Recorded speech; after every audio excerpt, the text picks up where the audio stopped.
Today I'm going to show you how to organize pages with dividers in Figma. This is a simple yet powerful way to keep your design files clean and structured, especially when you're working on large projects with multiple pages that need to be grouped logically.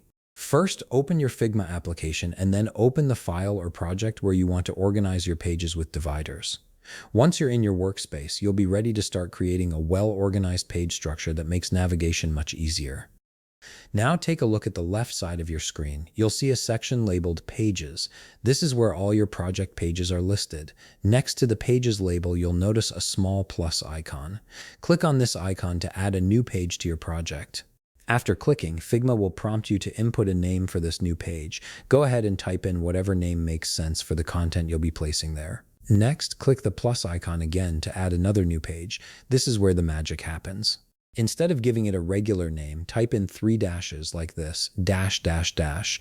This creates what looks like a visual divider in your pages list. It's a clever workaround that helps you separate different sections of your project without any official divider feature.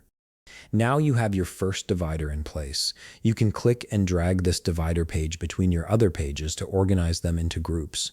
For example, if you have pages for wireframes, mockups, and final designs, you can place a divider between each section.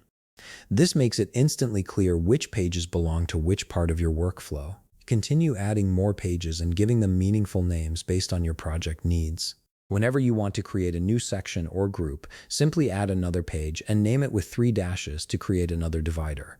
You can have as many dividers as you need to keep your file structure logical and easy to navigate. The beauty of this method is its flexibility. You can rearrange pages and dividers at any time by dragging them up or down in the Pages panel. This way, as your project evolves, your organization can evolve with it. If you found this video helpful, please leave a like, subscribe, and see you in the next video.